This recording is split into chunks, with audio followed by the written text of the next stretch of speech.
Hello everyone, good morning, नमस्कार। कैसे हैं? आई होप आप सभी बहुत बढ़िया होंगे। आज मैं फिर से आपके लिए सीटेट में एक जबरदस्त सेशन लेके आया हूं और इससे रिलेटेड मैंने बहुत सारे वीडियोस अपने चैनल पे अपलोड किए हैं। अगर आपने उनको देखा होगा तो आपको काफी ज्यादा मात्रा में हेल्प मिला होगा।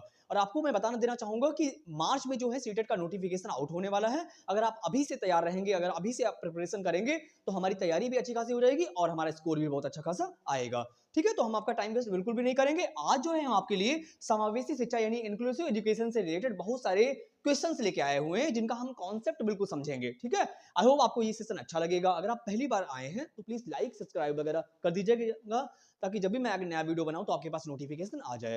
अगर आप टीचर बनना चाहते हैं या फिर किसी भी प्राइवेट स्कूल में डेमो दे रहे हैं या फिर इंटरव्यू के लिए जा रहे हैं तो ऐसे भी क्वेश्चंस मैंने अपने चैनल पे अपलोड किए हैं।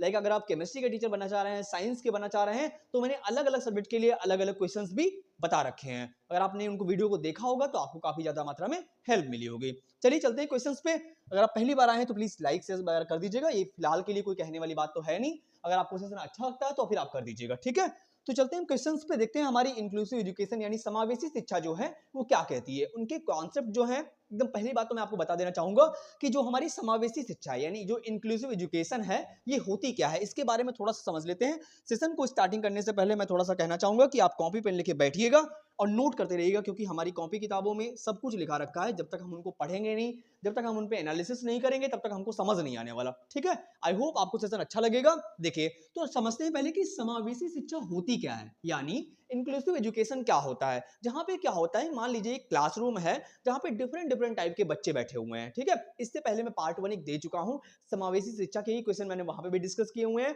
और थोड़े से मैं क्वेश्चन और डिस्कस करूंगा ताकि आपका कॉन्सेप्ट जो है वो एकदम बढ़िया से क्लियर हो जाए। ठीक है, चलिए समझते हैं कि समावेशी शिक्षा क्या है। देखो, इसका जो है एक सिंपल मीन है कि जहां पे डिफरेंट डिफरेंट टाइप के बच्चे, जैसे बच्चों को डिसलेक्सिया हो सकता है, डिस्ग्राफिया हो सकता है, डिस्कैल्कुलिया हो सकता है, मतलब कोई विकार हो सकता है व्यक्ति में, यानी बच्चे में कोई विकार हो सकता है। लाइक उसको पढ़ने में दिक्कत होगी, बोलने में दिक्कत होगी, बैठने में दिक्कत होगी। तो ये सारी जो प्रॉब्लम्स हैं यानी एक बच्चा फेस कर रहा है, तो जब इन सब सारे बच्चों को एक साथ बैठा के, मतलब एक क्लासरूम में जहां अच्छे बच्चे भी बैठे जिनको जो फिट हैं बिल्कुल, या फिर जिनके कोई विकार है वो भी बैठे हुए हैं, जब एक साथ बैठते हैं तो ये क्लासरूम जो होता है वो इंक्लूसिव एजुकेशन का ही पार्ट होता है। ठीक है, तो जहां पे ऐसी शिक्षा ग्रहण कराई जाती है जहां पे बहुत सारे प्रकार के बच्चे बैठे होते हैं तो वो एक इंक्लूसिव क्लासरूम होता है, जहां पे बच्चे आपस में डिबेट करते हैं, डिस्कशन करते हैं, कोलैबोरेट करते हैं, सहयोग करते हैं। तो वो एक क्लासरूम जो होता है वो बेहतर क्लासरूम होता है, जहां पे बच्चों को सीखने की जो प्रक्रियाएं होती है वो बहुत ही सिंपल हो जाती हैं। ठीक है, जब बच्चे आपस में एक्टिव होते हैं, आपस में डिबेट करते हैं, डिस्कशन करते हैं, तो क्लासरूम भी बढ़िया बन जाता है, एक्टिव हो जाता है। ठीक है,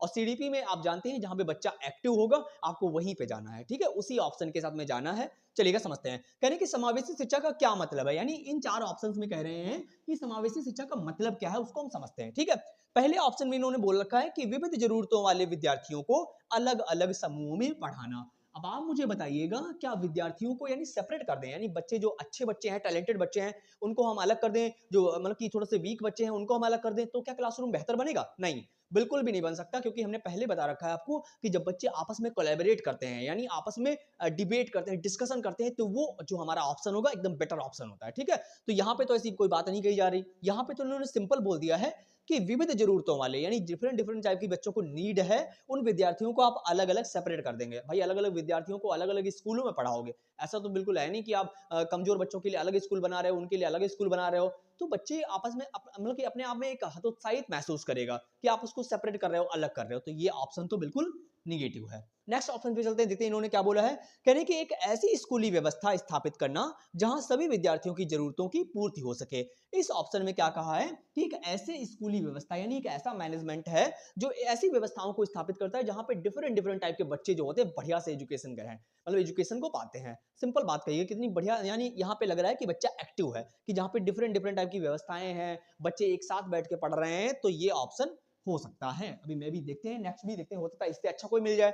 आगे इन्होंने बोला है कि विद्यार्थियों को उनके प्रदर्शन के आधार पर अलग अलग समूहों में बांटना। फिर वही निगेटिव वर्ड आ गया कि अगर आप बच्चों को सेपरेट कर देंगे तो भाई गलत है। ठीक है, आपको सेपरेट नहीं करना है। नेक्स्ट ऑप्शन में बोला है कि विद्यार्थी को स्कूल में दाखिला देकर उस पर स्कूली व्यवस्था में समायोजित होने का भार डाल देना।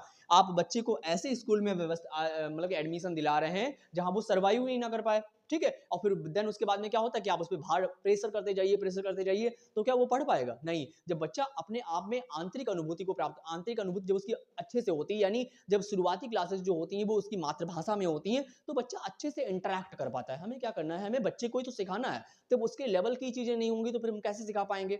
ठीक है, आई होप आपको ये क्वेश्चन समझ में आया होगा। तो हमारा जो सेकंड ऑप्शन है यही एकदम करेक्ट ऑप्शन है कि ऐसा मैनेजमेंट हो जहां पे डिफरेंट डिफरेंट टाइप से बच्चे अच्छे से एजुकेशन को प्राप्त कर सके। आई होप आपको क्वेश्चन समझ में आया होगा। तो अभी हम चलते हैं नेक्स्ट क्वेश्चन पे, देखते हैं कि हमारा नेक्स्ट क्वेश्चन क्या कह रहा है।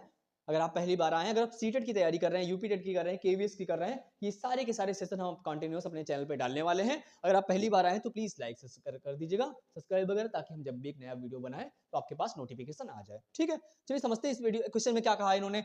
इस क्वेश्चन में इन्होंने एक बढ़िया सी बात बोली है और आप समझने की कोशिश करिए और आंसर देने की आप कोशिश करेंगे तो हमें भी अच्छा लगेगा। देखिए क्या कह रहे हैं, कह रहे हैं कि विशिष्ट आवश्यकता वाले बच्चों, यानी विशिष्ट आवश्यकता वाले बच्चों की जरूरतों को ध्यान में रखने के लिए कौन से दर्शन शास्त्र का पालन करना चाहिए। यानी जो स्पेसिफिक बच्चे हैं, विशिष्ट आवश्यकता वाले बच्चे जिनको जरूरतें हैं, नीड है चीजों की, उनके लिए कौन से दर्शन शास्त्र का पालन करना चाहिए। समझते हैं, देखिए ऑप्शन में क्या इन्होंने बोला है।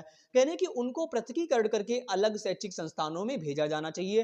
क्या ये बात सही है? फिर से वही बात हो रही है कि बच्चों को अलग थलग कर दिया जाए, सेपरेट कर दिया जाए। भाई नहीं, गलत बात है बिल्कुल। कह रहे हैं कि इनको केवल व्यावसायिक प्रशिक्षण दिया जाना चाहिए। ये कैसी बात है, केवल एक ही प्रकार का प्रशिक्षण आप दोगे, व्यावसायिक ही दोगे? ऐसा थोड़ी ना है। डिफरेंट डिफरेंट टाइप के बच्चे बैठे हैं तो उनको डिफरेंट डिफरेंट टाइप के मेथड से आपको पढ़ाना पड़ेगा, है ना। डिफरेंट डिफरेंट टाइप की एक्टिविटीज करानी पड़ेंगी क्लास में, तब जाके बच्चा एक्टिव होगा।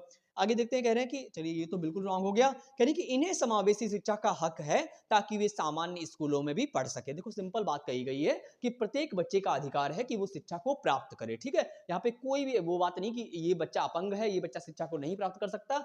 ऐसी कोई भी निगेटिविटी नहीं है कि प्रत्येक बच्चे को समावेशी शिक्षा का अधिकार है और वो हक है वो हर स्कूल में शिक्षा प्राप्त कर सके। तो थर्ड ऑप्शन इज राइट। यानी और इनको किसी प्रकार की शिक्षा की जरूरत नहीं। भाई रोबोट है क्या, किसी को शिक्षा की नीड नहीं है, ऐसा थोड़ी ना है। तो हमारा जो थर्ड ऑप्शन है वो एकदम क्लियर है। आई होप आपको समझ में आ गया होगा। तो अभी हम चलते हैं नेक्स्ट ऑप्शन पे, नेक्स्ट क्वेश्चन पे, देखते हैं क्या नेक्स्ट क्वेश्चन में इन्होंने बोला है। थोड़ा सा समझने की कोशिश करिएगा ताकि आपको सारे क्वेश्चन समझ में आ जाएं। ठीक है, अगर आपको कोई डाउट रहेगा तो आप कमेंट बॉक्स में बता दीजिएगा, हम उस पर भी वीडियो बनाने की कोशिश करेंगे और आपके कमेंट का जवाब भी देने की कोशिश करेंगे। देखिए क्या बोल रहे हैं इस क्वेश्चन में। यहाँ पे इन्होंने क्या बात बोली है, कह रहे हैं कि जो है थोड़ा सा समझेंगे हम। कह रहे हैं कि निम्नलिखित में से कौन समावेशी शिक्षा की भावना का पालन नहीं करता है। यानी निम्नलिखित में से कौन समावेशी शिक्षा की भावना का पालन नहीं करता है। समझते हैं, कह रहे हैं कि विभेदित निर्देश। भाई सब सही बात है, बिल्कुल सही बात है कि बच्चे डिफरेंट डिफरेंट टाइप के हैं, आप डिफरेंट डिफरेंट टाइप की बातें मेथड यूज कर रहे हैं, यानी विभेदित निर्देश, यानी विभिन्न प्रकार की बातें आप बच्चों को एग्जांपल्स बता रहे हैं अलग अलग प्रकार के, तो और अच्छे से बच्चा समझ पाएगा। तो ये ऑप्शन एकदम करेक्ट ऑप्शन है। नेक्स्ट में इन्होंने क्या बोला है कि सीखने के लिए सार्वभौमिक डिजाइन। बिल्कुल सही बात कही जा रही है कि सीखने के लिए, बच्चों को सिखाने के लिए हम क्या करेंगे, डिफरेंट डिफरेंट टाइप के डिजाइन, यानी सार्वभौमिक विभिन्न प्रकार के तरीके जो है हम पेश करेंगे ताकि बच्चा और अच्छे तरीके से सीख सके। हमसे यहाँ पे निगेटिव पूछा गया है कि कौन सा नहीं है, तो वो हम क्लियर करेंगे। देखो यहाँ पे सिंपल आपको दिख रहा है कि पृथकीकरण और नामीकरण, यानी बच्चों को क्या कर दें, सेपरेट कर दें। फिर से वही बात कही जा रही है, तो ये एकदम रॉन्ग है और जो रॉन्ग है वही पूछा गया था जो हमसे जो गलत है। सहयोगात्मक मूड, यानी सीखेगा बच्चा, सहयोग करेगा, तो बिल्कुल सही बात है। तो हमारा जो रॉन्ग है वो कौन सा है, थर्ड, और थर्ड ही पूछा गया था। आई होप आपको ये क्वेश्चन भी समझ में आ गया होगा। तो अगर समझ में आ गया हो तो अभी हम चलते हैं फिर नेक्स्ट क्वेश्चन पे, देखते हैं कि हमारा नेक्स्ट क्वेश्चन क्या कह रहा है। चलिएगा देखते हैं कि हमारा नेक्स्ट क्वेश्चन क्या कह रहा है। इस क्वेश्चन में इन्होंने क्या बोला है, कहने कि एक समावेशी कक्षा में कौन सा शिक्षा शास्त्र विद्यार्थियों के सीखने में बाधक होगा। यानी कौन सी ऐसी प्रणाली है जो विद्यार्थियों को सीखने के लिए प्रेरित ना करके बाधा डालती है। आप जो है बताने की कोशिश कीजिएगा। देखिए क्या कह रहे हैं, पहला जो है सहयोगात्मक अधिगम। भाई बच्चा सहयोग करेगा तो बिल्कुल सही बात, एकदम करेक्ट है ना। बाधक कौन सा, गलत पूछा गया है। परवाह व सहानुभूति पर आधारित, बच्चों की नीड के अकॉर्डिंग ही आप उनको जो है मटेरियल प्रोवाइड कराएंगे, एक्टिविटी प्रोवाइड करवाएंगे कि जैसा बच्चा हो उस तरीके से आप समझाने की कोशिश करेंगे। तो ये बात तो बिल्कुल सही लिखी भाई, परवाह, उसकी नीड के अकॉर्डिंग ही आप चीजों को पेश करेंगे तो बच्चा ज्यादा समझ में आएगा। पता चले बच्चे को समझे में नहीं आ रहा टॉपिक, आप बढ़ाते चले जा रहे हैं, तो कोई मतलब नहीं है ना उस चीज का। तो आप बच्चे के अकॉर्डिंग जब चलने की कोशिश करेंगे तो आजकल की चीजों मतलब कि माहौल में तो थोड़ी सी बातें ये हो गई हैं कि हमको बच्चों के अकॉर्डिंग चलना पड़ता है, पहले ऐसा नहीं था। ठीक है, आप समझते होंगे इन बातों को, क्योंकि मैं क्या कहना चाह रहा हूँ।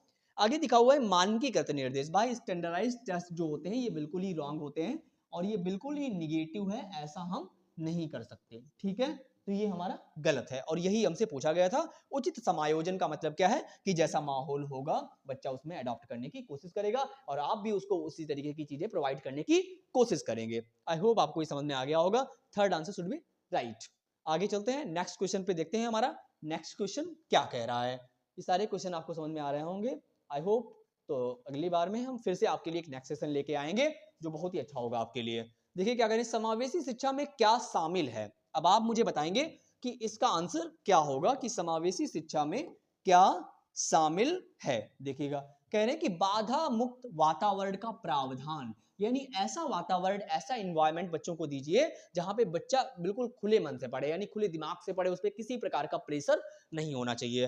तो ये बात तो बिल्कुल सही कही जा रही है, हाँ ये हो सकता है। अब आगे में इन्होंने क्या बोला, योग्यताओं के आधार पर बच्चों का पृथकीकरण। ये कैसी बात कही जाएगी, फिर से पृथकीकरण आ गया, सेपरेट करना बता दिया ना, बिल्कुल गलत बात है, क्यों बार बार भाई ये ला रहे हैं। तो देखो आप चीजों को समझोगे ना तो कोई भी क्वेश्चन आपसे गलत जाएगा नहीं, मतलब अगर आप समझ के पढ़ रहे हो, ठीक है। अगर आप रट रहे हो कि इस क्वेश्चन का आंसर यही होगा तो फिर कैसे हो पाएगा ना। तो वही चीजें हो रही हैं। नेक्स्ट में इन्होंने क्या बोला है कि बच्चों की पहचान कर उनका उपयुक्त नामीकरण। फिर से वही बात कि बच्चे माइंडेड हैं तो उनको आप नामकरण कर देंगे, भैया ये बच्चा अलग बैठेगा और ये बच्चा अलग बैठेगा, ऐसा तो हम बिल्कुल भी नहीं कर सकते ना।